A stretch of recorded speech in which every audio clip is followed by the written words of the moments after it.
each week. So what I've done is just given you an example of what it would look like when it's completed. So I took the first week here, this first week of week 1, and I'm going to expand what I'm doing for designated ELD during this weekly template. It'll help break out the lessons. So what you'll see is, again, during week 1 of this social science unit, 4th grade, I'm going to work on narrative stories and really focus on, because the 4th grade standards talk about the common elements in a narrative story. I'm going to really spend time on sequencing, right? That's the piece here, using this graphic organizer. So I'm using that exact same graphic organizer here, right? Sentence frame. And it's a story map sequence graphic organizer. So for the first week, I know that day 1, day 2, day 3, I'm going to outline what I'm doing for each of the days.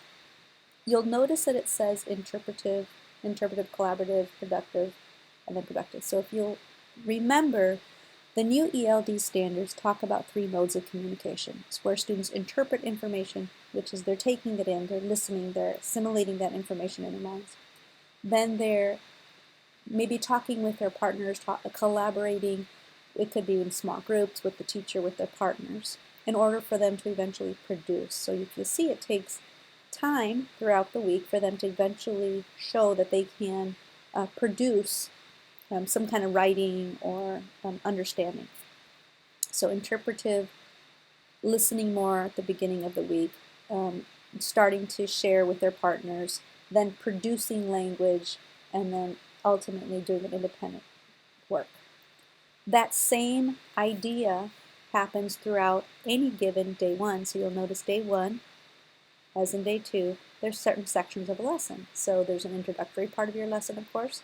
There's the through part of your lesson. That's the explicit instruction that you're providing. And there's a closure. And if you look, it's following that same gradual release of responsibility model where it's I do, we do together, practice together using that targeted language that I want to teach, and then ultimately individual work. So they apply, during that you do part, they apply independently the instruction that you've given them. So that's what happened. So all I did was take that first week, and the first thing I'm going to do is read a familiar narrative. Now this time I'm not really focusing. I could focus on the story from the social studies, but it doesn't have to be. It should be something familiar because you're introducing narrative text for the first time. So you don't want to be teaching content and what narrative structure is. So it could just be a very familiar narrative, something you've already written. They've already read together. And what you're looking for is, as you are reading stories, have the students listen to what makes this a narrative. What do you know about narrative text? You're in 4th grade, you've learned and read a lot of stories. What makes this a story as compared to informational text, etc. So that's how you're introducing.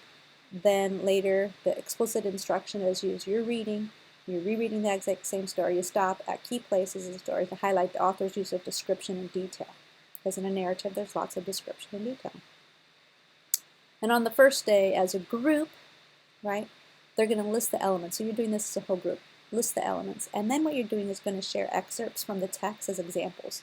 So you could even create a chart that shows this. Here's the setting, and here are specific examples from the text that show setting, and just to give them some ideas about how an author would describe setting.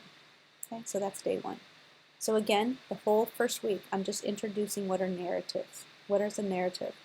And what are some common elements of a narrative? So each day is more in depth. That's week 1. Okay.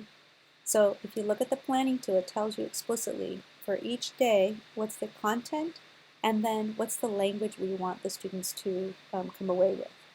Okay, so what's the content and what's the language? And ultimately this function and form, the purpose of language, and what the form is specifically what grammatical structures, etc. you're teaching. Right? So again, interpretive, because at the beginning of the lesson they're listening to you.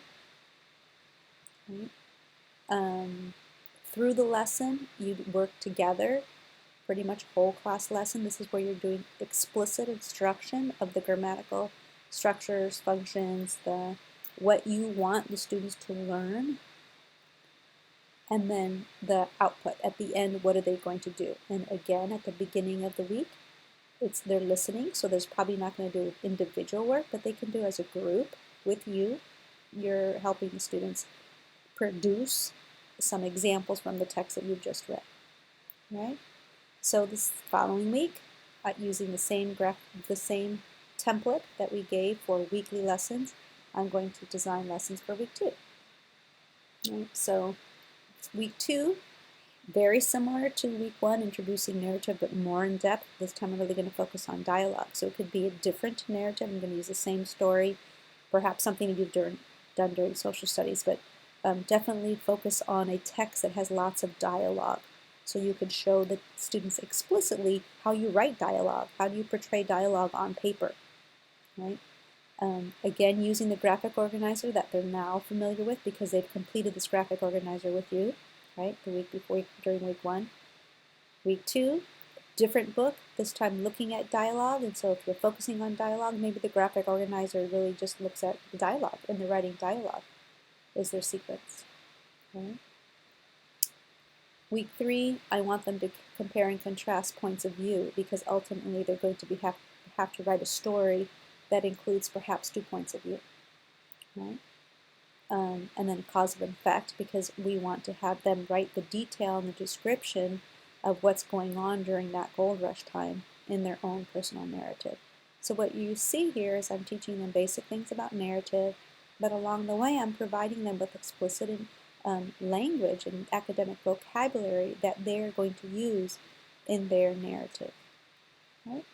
So that's taking it step by step, moving again from the actual unit of study, taking it to the monthly, then to the weekly, and then ultimately the daily lessons that you would give.